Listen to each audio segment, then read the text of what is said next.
अच्छा तो दोस्तों मैं अब इसके तीसरे हिस्से के साथ हाज़िर हूँ। इस लेक्चर के तीसरे हिस्से में मैंने आपको सिर्फ जो है सेक्स लिंक्ड रिसेसिव जो इनहेरिटेंस का तरीका है या ट्रांसफॉर्म होने का तरीका है वो बताना है। थोड़ा सा टेक्निकल है बट आई एम श्योर मैं आप लोगों को समझाने के काबिल हो जाऊँगा। इसमें जैसे नाम से ज़ाहिर है ये सेक्स लिंक्ड रिसेसिव है, मतलब ये रिसेसिव के करीब है। जैसे इनकम्प्लीट डोमिनेंट जो था वो डोमिनेंट से मिलता जुलता था, इसी तरह सेक्स लिंक रिसेसिव भी रिसेसिव से मिलता जुलता है। और रिसेसिव की तरह इसके भी विजुअल और स्प्लिट बर्ड्स होते हैं। होता ये है, इसको सेक्स लिंक्ड इसलिए कहते हैं कि ये सिर्फ और सिर्फ जो जीन एग्जिस्ट करता है वो क्रोमोसोम के एक्स पोर्शन के ऊपर एग्जिस्ट करता है, ये वाई के ऊपर पाया नहीं जाता। ठीक है, वाई के ऊपर ये आ ही नहीं सकता, तो इस वजह से इसको हम सेक्स लिंक कहते हैं कि ये सेक्स के साथ रिलेटेड है। मसलन अब जैसे मेल है उसके एक्स और एक्स दो क्रोमोसोम है, तो ये दोनों क्रोमोसोम्स के ऊपर आ सकता है। ठीक है, और मेल के केस में ये स्प्लिट भी हो सकता है। उसकी वजह क्या है, क्योंकि एक्स और एक्स है। अगर एक एक्स के ऊपर आपका सेक्स लिंक रिसेसिव म्यूटेशन आ जाएगा, उस पड़ा हुआ होगा, तो वो एक के ऊपर है, दूसरे के ऊपर नहीं है, तो वो रिसेसिव हो जाएगा, मतलब वो नज़र नहीं आएगा, वो स्प्लिट हो जाएगा। ठीक है, मगर अगर ये दोनों एक्स मेल के जो दोनों एक्स हैं उन दोनों एक्स के ऊपर एक एक म्यूटेशन इसकी पड़ी हुई है, तो इसका मतलब क्या है कि ये दोनों पे है, तो अब ये विजुअल हो गया। ठीक है, तो याद रखना कि सेक्स लिंक रिसेसिव जो है मेल के केसेस में विजुअल भी होता है और स्प्लिट भी होता है। विजुअल उस केस में होता है जब एक्स दोनों एक्स क्रोमोसोम्स के ऊपर वो म्यूटेशन पड़ी होगी, तो वो आपका विजुअल हो जाएगा। और अगर दोनों एक्स क्रोमोसोम में से किसी एक के ऊपर पड़ी होगी, दूसरे के ऊपर आपकी सेक्स लिंक रिसेसिव जीन नहीं पड़ी होगी, तो वो विजुअल नहीं होगा, वो स्प्लिट हो जाएगा। अब ये चीज़ फीमेल्स में कैसे मुख्तलिफ है। अब जैसे कि फीमेल्स आपको पता है एक्स एक्स नहीं होती, एक्स वाई होती हैं। तो मैं आपको ऑलरेडी बता चुका हूं कि वाई के ऊपर तो ये आ ही नहीं सकती म्यूटेशन। तो अब होता क्या है कि सिंस फीमेल के अंदर होती ही एक एक्स जीन है, ठीक है, अगर उस एक्स जीन के ऊपर आपका सेक्स लिंक रिसेसिव आ गया, इसका क्या मतलब है, वो विजुअल हो जाएगा। ठीक है, विजुअल इसलिए हो जाएगा क्योंकि उसमें है ही एक एक्स। ठीक है, अब चूंकि दूसरा एक्स है ही नहीं, तो इस केस में वाई है, वाई के ऊपर ये आ नहीं सकता, तो इसका मतलब है ये स्प्लिट हो ही नहीं सकता। ठीक है, ऑफलाइन बेसिकली एक सेक्स लिंक रिसेसिव है। ठीक है, तो इस वजह से जो आपकी ऑफलाइन है उसकी जो हैंड्स हैं वो विजुअली तो हो सकती हैं मगर स्प्लिट नहीं हो सकती। उसकी वजह क्या है, क्योंकि इसमें एक ही एक्स है। अगर उस एक्स के ऊपर ऑफलाइन या सेक्स लिंक रिसेसिव जीन आ जाएगी तो वो दिखा देगा, विजुअली आपको शो हो जाएगा। और अगर उस एक्स के ऊपर नहीं आएगी तो दूसरा एक्स तो है ही नहीं, दूसरा तो वाई है, और वाई के ऊपर ये आ सकता ही नहीं है, तो ये इसलिए स्प्लिट हो ही नहीं सकता। बट मेल के अंदर दोनों एक्स हैं, इसलिए उनमें स्प्लिट भी हो सकता है और विजुअल भी हो सकता है। हाँ, अच्छा अभी हम एग्जांपल देखते हैं। ये मैंने एक लेफ्ट साइड पे देखे मेल लगाया है, ये एक विजुअल ऑफलाइन मेल है। विजुअल ऑफलाइन कैसे है कि मेल की दोनों क्रोमोसोम्स के ऊपर ऑफलाइन एग्जिस्ट कर रहा है, एक्स और एक्स है ना जी, तो उसके दोनों एक्स क्रोमोसोम्स के ऊपर ऑफलाइन है, इसलिए एक विजुअल ऑफलाइन मेल है। जो एक फीमेल है वो एक्स और वाई दोनों के ऊपर ऑफलाइन है, इसलिए वो एक सादी फीमेल फिशरी है, ग्रीन फिशरी है। हम देखते हैं कि इन दोनों के क्रॉस में हमें बच्चे किस किस्म के मिलते हैं। तो इसके पहले दो कॉम्बिनेशंस हम देखते हैं। अब मेल के दोनों एक्स में ऑफलाइन था, ठीक है, ये दोनों जो क्रोमोसोम्स हैं ये फीमेल के एक्स के साथ जब मिलेंगे तो हमें दो मेल्स मिल जाएंगे। ये अभी तक आप देख चुके हैं, पूरा प्रोसीजर पहले कर चुके हैं, तो इसलिए मैंने इसको थोड़ा सा शॉर्टकट फॉर्म में किया ताकि लंबी वीडियो ना हो जाए। और दोनों केसेस में हमें मेल से ऑफलाइन मिल रहा है और फीमेल से हमें ऑफलाइन क्रोमोसोम नहीं मिल रहा। तो अब चूंकि ये मेल हैं, दोनों के दोनों बच्चे चिक्स दोनों मेल है और एक क्रोमोसोम के ऊपर ऑफलाइन है दूसरे पे नहीं है, तो ये क्या बन जाएगा, ये ऑफलाइन के स्प्लिट बन जाएंगे। सादे देखने में ग्रीन फिशरियाँ होंगी सादी, मगर ये एक क्रोमोसोम के ऊपर ऑफलाइन कैरी कर रहे होंगे, इसलिए ये स्प्लिट होंगे ऑफलाइन के।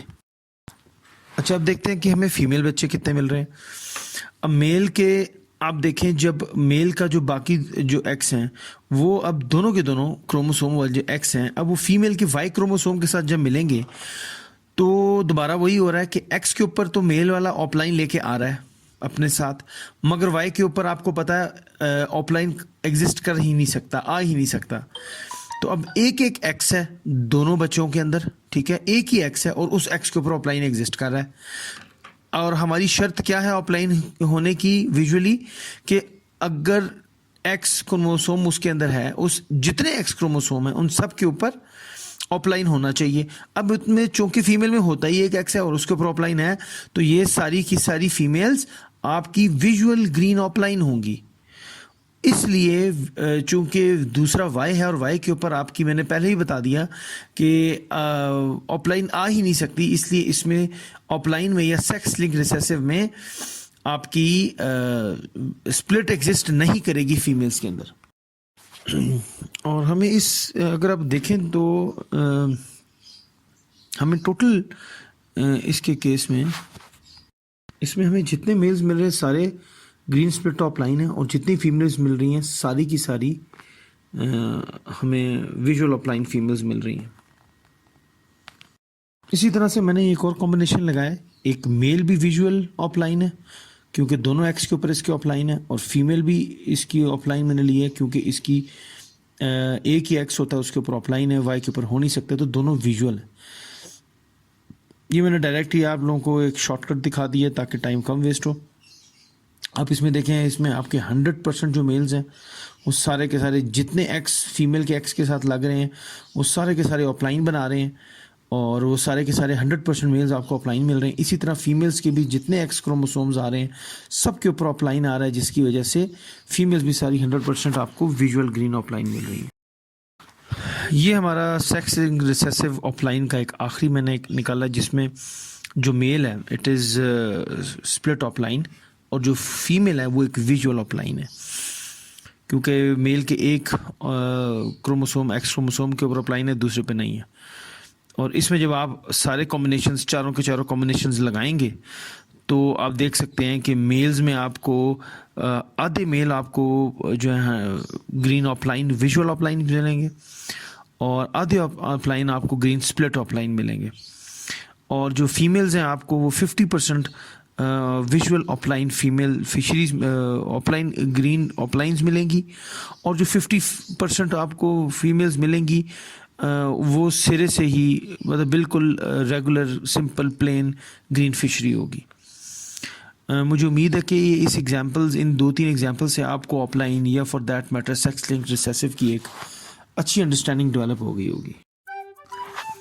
तो ये जी एक मेरा एंडेवर था जिसमें मैंने ये कोशिश की है कि डिटेल में आप सबको बता सकूं, ख़ास तौर पे उन न्यूबीज़ को या वो नए लड़के जिनको जेनेटिक्स समझने में बहुत मुश्किल पेश आ रही है। वो म्यूटेशन करते रहते हैं और आपको बेसिक जेनेटिक्स का नहीं पता होता कि जेनेटिक्स काम कैसे करती हैं।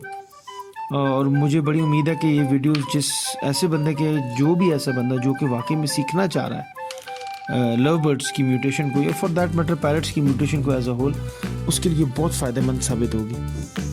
और प्लीज़ मेरी आप सबसे रिक्वेस्ट है कि इन चीज़ों को बार बार देखें और पढ़ें। जब तक आप इसको स्टडी नहीं करेंगे जेनेटिक्स को, आप लोग हमेशा जो है फॉलो ही लेंगे, कभी भी लीड नहीं कर सकेंगे। Whether you do it as a business, you do it as a breeder, you do it as a hobby, understanding the basic genetics and mutations, it is very necessary for all of us. Best of luck to all of you, और please subscribe ज़रूर कीजिएगा channel को, इससे मुझे भी motivation मिलती है। और मैं कोशिश करता रहूँगा कि इसी तरह के टॉपिक्स जिन पे बेसिक लोगों को जो समझना चाह रहे हैं, जो अंडरस्टैंडिंग लेना चाह रहे हैं, इसी किस्म के टॉपिक्स, ऐसे टॉपिक्स ना उठाऊं जो कि ऑलरेडी पिट चुके हैं या जो कि पर्सनल एक उसके लिए हम प्रोग्रेशन के लिए, प्रोजेक्शन के लिए हम इस्तेमाल करते हैं। ऐसे ही टॉपिक्स बनाए जाएंगे जो एक आम आदमी को, एक सादे बिल्कुल नए फैंसियर को जिससे हेल्प मिलेगी। I hope you will like my video. Thank you very much.